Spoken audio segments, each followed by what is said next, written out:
Words are very powerful. Today we're going to talk about how to use words and how to use words accurately, not only in our family, but in our work world as well. And since words are powerful, those who use them skillfully can exert great influence with just a few words.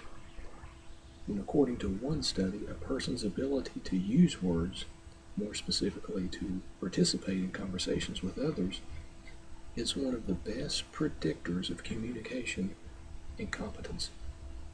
There's another study that found that people who simply didn't talk much were perceived as being less interpersonally skilled than people who spent an appropriate amount of time engaged in conversations with others. A lot of you that are majoring in healthcare, and if you're already working in healthcare, you know that communication is vital. And also some of the students that are going to go into business for themselves. The customer and the owner of the business, your relationship is very important. And all of this has to really depend on how we use our verbal skills. And we need to use our verbal skills wisely. Did you know that between 86 and 98% of the words that is in a child's vocabulary comes from their parents' vocabulary? It's kind of scary, isn't it? The number of words that you use and the way you use words, your children will use the very same words. A lot of preschool and kindergarten teachers will tell you that when they listen to the children in their classroom speak, they're actually hearing their parents speak.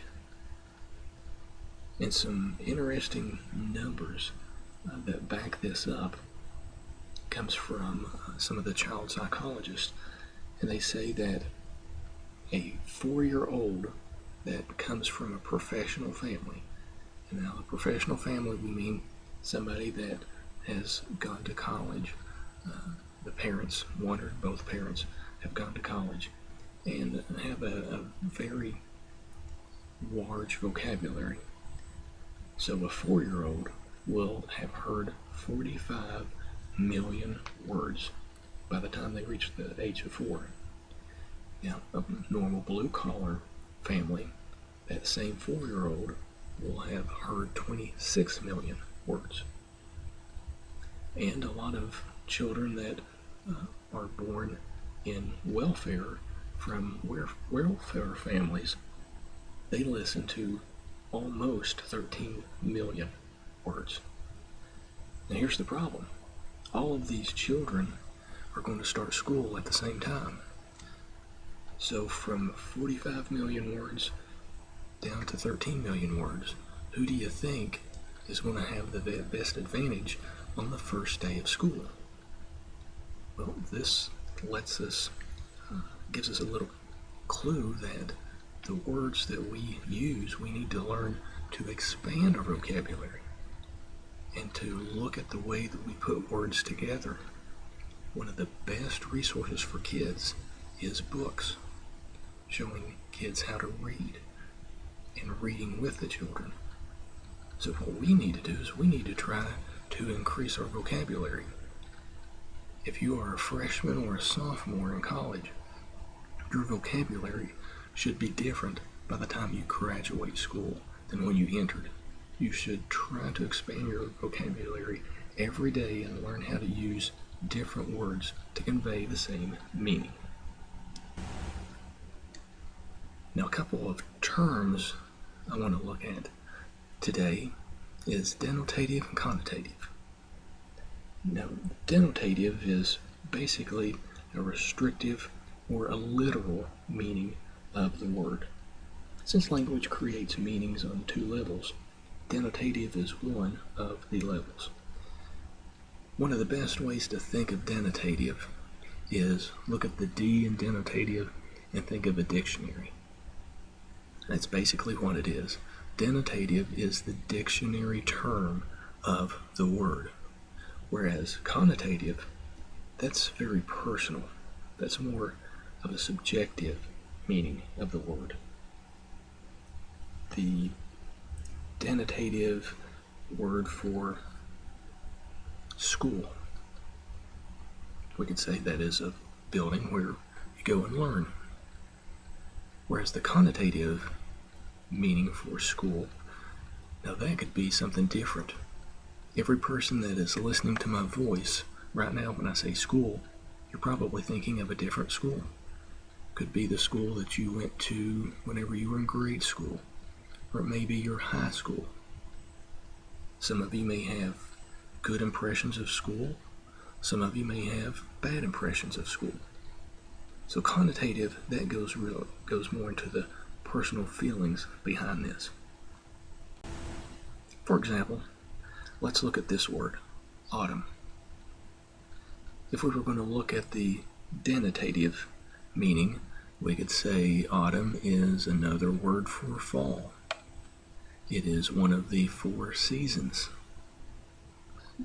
I think that would be a good definition that probably everybody listening could agree with. But what about the connotative definition of fall? We could say that fall or autumn is when the leaves turn yellow and red, when the air gets cool. It's football season. It could be time for Halloween. Everybody has their own experiences that we see through our own worldview. So connotative is much deeper and we can express it in different ways than we can denotative meaning. Let's look at this example. Let's assume that I have never been to the beach before. And this past summer, you went to the beach, and I asked you, tell me, what's it like? What is the ocean like? What is the sand like? You could either say, well, it was hot and it was pretty and the ocean was blue. Well, if I've never experienced the beach, that's not a very good definition for me. You basically gave me a denotative meaning, but you didn't give me the connotative meaning of beach. Last time we talked about listening, and we said there's a couple of things that are lost arts. Number 1 is listening. Number 2 is verbal communication. If I ask you about the beach and ask you if you went to the beach this summer, you could easily have said yes. And then you could just show me pictures of you at the beach and say, well, here's where we stayed. Here's where we ate lunch every day. This was our view from the balcony. We let pictures tell the story. But in a connotative communication, we let the words tell the story.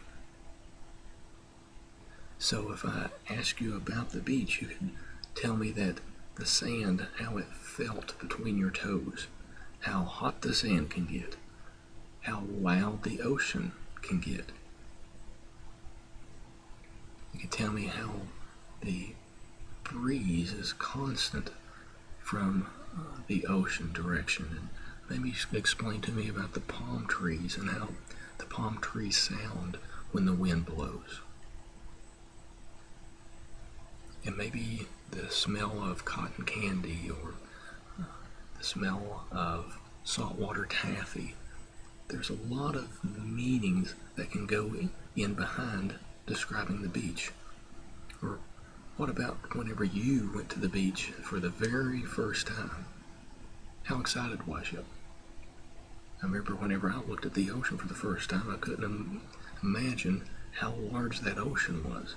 It seemed like it was a lot bluer than the pictures that I'd seen. And I remember driving into Myrtle Beach when I was with my parents as a child. And when we first looked at the ocean, I could see the ocean in between 2 motels. And the ocean looked like it was taller than the motels. And whenever we drove into the parking lot, I got out of the car and ran real fast to look at the ocean. And I was used to seeing the Ohio River where I could see the other side of the water. Looked at the ocean and I couldn't see the end. I just remember my heart was pounding. I had to take a deep breath because this was very different. But still to this day I can remember the smells of the salt water, and the sounds of the kids laughing as they played up and down the beach. That is connotative. One of the things with our family relationships and with business relationships is words. Now that the world is smaller, we're dealing with people from different cultures. And the English language is a very confusing language. Sometimes we take that for granted, but the words that we use and the way we use words can be confusing. Why? Especially in today's society, we're used to using pictures to tell stories. But whenever we're using verbal communication, we need to make sure that our words are used accurately. For example, some of the words that we probably looked at when we were in grade school or junior high was called onomatopoeias. Basically, an onomatopoeia is a word that sounds like it is named. It has the sound associated with what it is named, or like the use of the words. For example, bam. Well, it sounds like what we call it, or hiccup, or splash. Meow would be an onomatopoeia. Kerplunk. Beep. Crash. Zap. Whenever you look at some of the cartoons or the comic strips in the newspapers or comic books, you see a lot of onomatopoeias. For example, if somebody in a comic strip, if they're drinking something, they use the word glug, glug. Well, that's an onomatopoeia. Or the old TV commercials of snap, crackle, pop. That's onomatopoeia. Or plop, plop, fizz, fizz. That was an old commercial in the 70s. That's an onomatopoeia. Then we also look at verbal communication, the way it is used in different cultures. Back in the 1950s, some words that they used maybe have different meanings than the way we would use them today. And each culture, each generation has their own words for certain things. For example, back in the 1950s, the word dolly, that just meant a cute girl. Or the word greaser, that was somebody that used grease in their hair. The word heat was used for the police. And the word paper shaker is what they used to call a cheerleader. Now, we very seldomly, if ever, use these words to have that same connotation as it did in that particular culture. Then we fast forward about a decade to the 1960s. They used the word bloke. That meant a guy. For example, he is the best bloke that I know. That generation is the first generation to actually call Volkswagen a bug.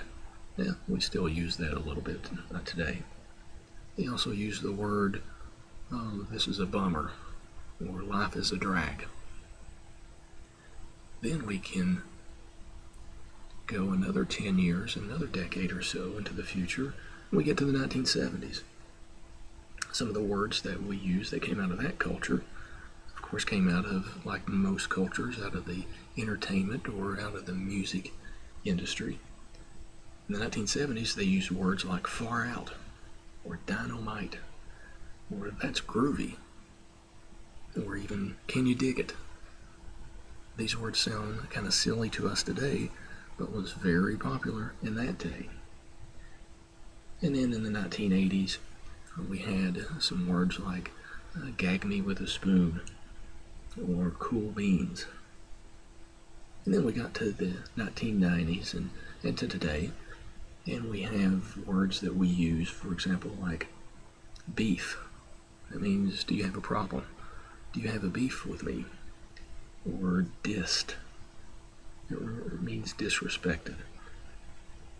Or that person is buff. That person is very attractive. Words mean things different to different cultures. 20 years from now, some of the words that we use in our culture will probably be obsolete. And the things with words is words, they are very vague. We have to be able to make these words more concrete. For example, if I use the word, I'm thinking of something in my mind about transportation. Well, in my mind, I've got a picture of what I'm thinking of, but transportation, that's kind of vague. I need to make that word more concrete. I can say, okay, I'm thinking about a car. Okay, that makes it a little more concrete. I'm thinking about a German-made car. Okay, now that makes it a little more concrete. Now I can't be talking about a Corvette. That's an American-made car. Now I'm thinking about a red car. Now I'm thinking of a red BMW. Now that's very concrete. I went from abstract to concrete. Whenever we tell stories, we have to go in and out between abstract terms and concrete terms to make a better story. And just to make the English language a little more difficult, we have some things that I have listed as idioms, euphemisms, jargon, redundancy, oxymorons, malaprops. And of course, the antonyms and synonyms just makes English language even more complicated. So you can imagine sometimes those that are born here in the United States, we can get confused on some of these terms. And imagine people from other countries that move to the United States trying to learn these English words. For example, idioms. I'm going to have a special PowerPoint presentation just on idioms. But idioms are basically a group of words put together that doesn't really have the same meaning as each word would be spread apart. For example, an idiom that we use is called spill the beans. I used to have a student from Germany in one of my classes, and this idiom always confused her. She said, "What does spill the beans mean?" And we said, "Well, if you maybe tell a secret that you shouldn't tell, you're spilling the beans." She said, "But what does that have to do with a can of beans being spilled over onto the table?" And the class had a good time of trying to explain to her exactly what we mean, and we even tried to do some history to figure out where some of these idioms came from. And that's one of the next presentations that I'm going to give you. And I bet every family that's listening to me now has your own little phrases that you use, and especially each family has particular phrases that they may use more than others. Other idioms can be pull your legs, or he's got a green thumb, or I'm going to go out and paint the town red. And let's just look at that very last one, paint the town red. Each idiom and phrase that we use today has a certain history behind them. These aren't just words that was thrown together for no reason at all. And the more we understand the history of some of these words, the more deeper a meaning that we can have for verbal communication. And an example for the paint the town red, this actually came from a person out of England in 1837. His name was Waterford, and he was the town troublemaker. He went out this town one evening, went to a pub, got drunk, and whenever he left the pub, he found there was a barn located right on the outside of this small town. They had a bunch of red paint, and he grabbed 2 buckets of red paint and started painting the sidewalks and some of the buildings and some of the windows in the buildings. He painted it red. Well, the police eventually came and took him to jail. The next morning, the town woke up and they saw red stripes and some of the white post that was painted red. And after the story got out that Mr. Waterford was drunk and just started painting the town, eventually that phrase has been passed along from generation to generation to now, whenever somebody goes out on the town at night, and if they want to go out and have a good time, they'll say, we're going to go out and paint the town red. Then we have euphemisms. Now, euphemisms are basically words that we use maybe to be less offensive. It's a mild or indirect word that is substituted for one that describes maybe something vulgar or profane, or embarrassing, or even unpleasant. An example of euphemism could be a senior citizen. We use that word instead of an old person. Or we can say, she is expecting, rather than she's pregnant. We even use that with cars. If you notice, car lots, they're not called used cars anymore. We use a euphemism, we call them pre-owned cars. Or they don't live in a trailer, it's a mobile home. We have different words that we use, and this again can be transferred from generation to generation. There's also malapropes. Now, malaprop is a confusion of one word or phrase from another that maybe sounds similar. A malaprop could be the word construction versus instruction, subscription versus prescription, insinuating rather than incinerating. These words sound alike, and a lot of times we'll misuse these words in sentences. Then we have jargon. And jargon, each group uses a certain code. It's specialized terms, or it could be abbreviations, whose meanings are only known to members of that specific group. Now, this could not only be groups of individuals in societies, but this could be groups that are in the work area, the workforce. For example, law enforcement, they have their own jargon. Nurses and doctors have their own jargon. Stat, or code blue. You see jargon in the IT industry, a byte and a bit. You see jargon in the law industry, acquittals, fiduciaries. So each group and each field of study has their own type of jargon. Now, especially in law enforcement and healthcare, it's very important not to use jargon with your patients or with the citizens. Jargon should be kept within people of that culture, of that work group, but jargon shouldn't be used with the other people. I know whenever I was in the hospital with my mom, sometimes some of the doctors would come in there and the doctors would just use jargon.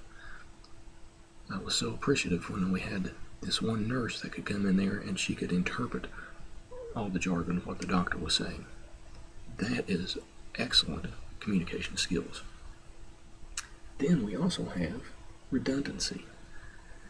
And redundant expressions are basically expressions that you use that are the same. You don't have to use the same expression twice, or 3 times, or 4 times. For example, words that we hear a lot is exactly the same. Well, that's a redundant expression. Exact means the same, so we don't have to say exact same. Or one thing that you see on menus all the time is tuna fish. I want to order a tuna fish sandwich. Well, tuna is a fish. We don't really have to say tuna fish, but we see this in menus. We don't say cow hamburger, but we do say tuna fish for some reason. Or in the newspaper, sometimes you see close proximity. Well, proximity means to be close. Sometimes at weddings, you'll hear the minister say, join together. You can't really join apart. So join and together, that's a redundant phrase. Or you see somebody say, well, that was an unexpected surprise. Well, surprise is supposed to be unexpected. So those two words are redundant phrases. Or even on TV, you'll hear somebody say, this is a famous celebrity. There again, you can't be a celebrity unless you're famous. So there again, that is redundant. But on the other side, we have an oxymoron. It's a phrase in which it kind of contradicts itself. An oxymoron, let's go back to the menu where with redundant expressions we talked about tuna fish. An oxymoron would be a jumbo shrimp. Both of those words mean something different, but whenever we hear them, we know what they mean. But a jumbo and a shrimp doesn't mean the same thing.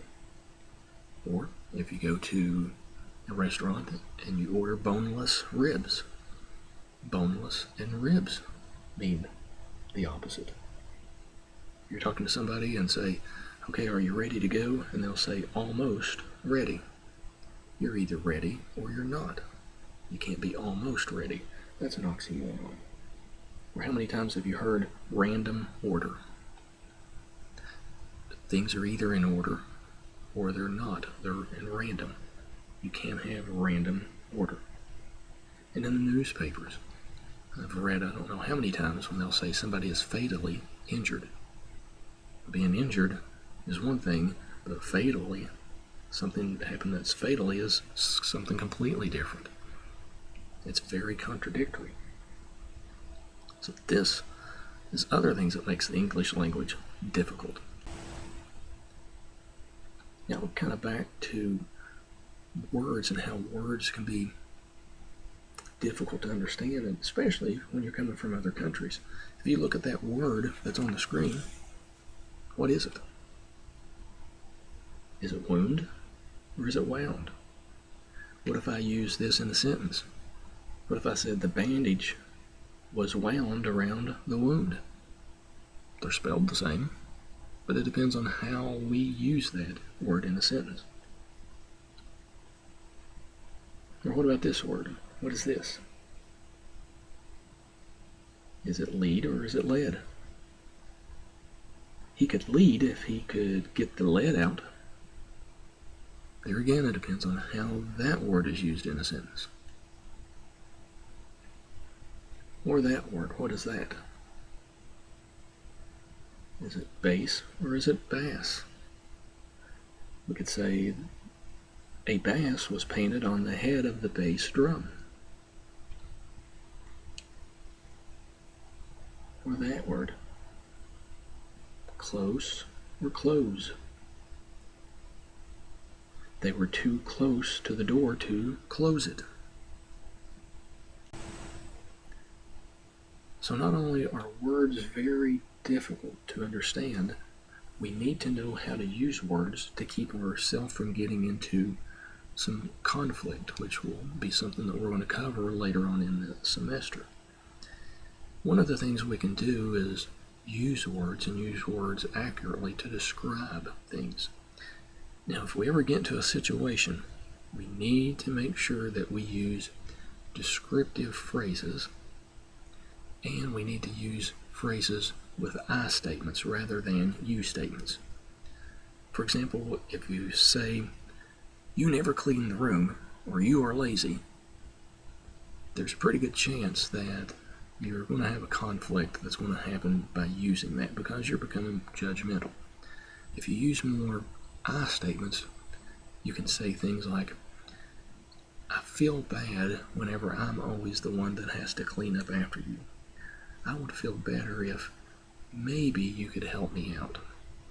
Now, we'll get into this in a little more detail when we talk about defensiveness and when we talk about conflict, but it all revolves around the way we use our statements. And we want to use our verbal statements to do more problem solving rather than trying to control someone. The way you use your language and the way that you use the tone, which we'll get into when we talk about nonverbal, can help us be more empathetic than being more of a neutral person, or some would say cold. And we want to use our language to help us to be more equal to others than being superior. There again, with people that's majoring in law enforcement or people that's majoring in business or nursing, whenever you go into a room with a patient, you don't want to use that language to talk down to someone. Same thing in law enforcement. Whenever you come to a scene, you don't want to use that language to talk down to another person.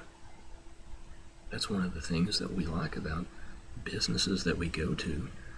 I know I go to a convenience store that is actually across town just because of the way that they treat me. When I go in there, they know my name.